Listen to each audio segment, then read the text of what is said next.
আসসালামু আলাইকুম।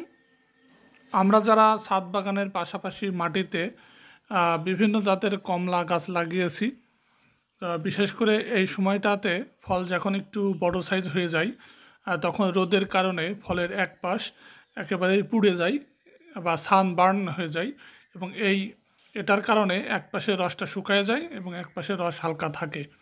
তো এই সমস্যা সমাধানের জন্য আমরা কিভাবে গাছের পরিচর্যা করব সে বিষয়টা নিয়ে আজ কথা বলবো।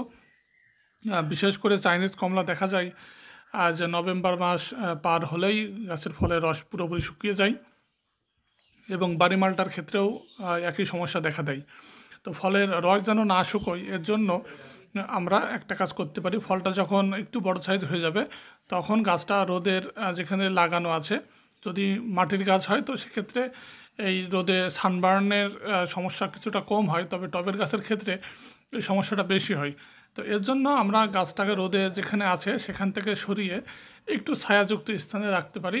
তাহলে কিন্তু অতিরিক্ত রোদ যদি না লাগে, মোটামুটি 1-2 ঘন্টা রোদ থাকে এমন জায়গা যদি আমাদের থাকে, তো সেক্ষেত্রে সেই জায়গায় যদি আমরা রাখতে পারি, এই ফল রোদে পুড়ে যাওয়ার সমস্যা কিন্তু অনেকটা কমে যাবে। এর পাশাপাশি আরও একটা বিষয় আমরা করতে পারি, সেটা হচ্ছে নিয়মিত পানি ব্যবহার করতে হবে, যদিও এখন বৃষ্টি হচ্ছে। এছাড়া মাটি যদি শুকায় যায়, তাহলে অল্প রোদেই কিন্তু ফলগুলো একপাশে জ্বলে যায়। তো এর জন্য আমরা নিয়মিত পানি ব্যবহার করব এবং মালচিং পদ্ধতি ব্যবহার করতে পারি। শুকনো খড় বা বিচেলে দিয়ে আমরা টবের মাটি ঢেকে দিতে পারি। এতে করে টবের মাটিতে যদি রস থাকে, রোদ পড়লেও ফল শুকোনোর সমস্যা অনেকটা কমে যাবে। এছাড়া আর একটা কাজ করা যেতে পারে, যাদের ছাদ চারপাশে কোনো ছায়া নেই, তো সেক্ষেত্রে পুরোপুরি রোদ লাগে, তো তারা অবশ্যই কোনো নেট দিয়ে বা কোনো বড় পলিথিন দিয়ে আপনারা টবটা ঢেকে দেবেন। চারপাশে একটু লাঠি পুঁতে এমনভাবে ঢেকে দেবেন যেন সরাসরি রোদটা ফলের গায়ে না লাগে। যদি এমন করতে পারেন, তো সেক্ষেত্রে দেখা যাবে যে ফলের রস শুকোনোর সমস্যাটা কমে যাবে। এবং আরেকটা বিষয় হচ্ছে যে এই সময়টাতে ফলের মধ্যে পিঁপড়ার আক্রমণে ফলগুলো বড় বড় সাইজের ফল হলুদ হয়ে ঝরে যায়। তো এর জন্য অবশ্যই আমরা পিঁপড়া মারা যে ওষুধ আছে তাসলা, ওটা কিন্তু আমরা নিয়মিত স্প্রে করতে পারি। এতে করে পিঁপড়া যে ছত্রাকের আক্রমণ বা পিঁপড়া যে ফলের মধ্যে ছিদ্র করে ফলগুলো ফেলে দেয়, এই সমস্যাটা ইনশাল্লাহ সমাধান হয়ে যাবে।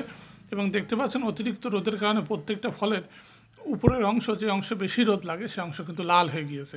তো এর জন্য অবশ্যই আমরা এই 3টা বিষয় মনে রাখবো। 1 নম্বর বিষয় হচ্ছে গাছের নিয়মিত পানি দিয়ে মালচিং করতে হবে। 2 নম্বর বিষয় হচ্ছে যদি সম্ভব হয় গাছটা ছায়াযুক্ত স্থানে রাখতে হবে যতদিন ফলটা হারভেস্ট না হয়। আর 3 নম্বর বিষয় হচ্ছে চারপাশ নেট দিয়ে, পলিথিন দিয়ে বা যে কোনোভাবে একটু ছায়া তৈরি করার চেষ্টা করতে হবে। এই 3টা কাজ করলে ইনশাল্লাহ আশা করা যায় আমাদের গাছের অতিরিক্ত যে রোদের কারণে ফল পুড়ে যাওয়া বা রস শুকিয়ে যাওয়া, এই সমস্যাটা ইনশাল্লাহ সমাধান হয়ে যাবে। তো ধন্যবাদ ভিডিওটা শেষ পর্যন্ত দেখার জন্য। যদি কোনো বিষয়ে জানতে চান, অবশ্যই কমেন্টে জানাবেন।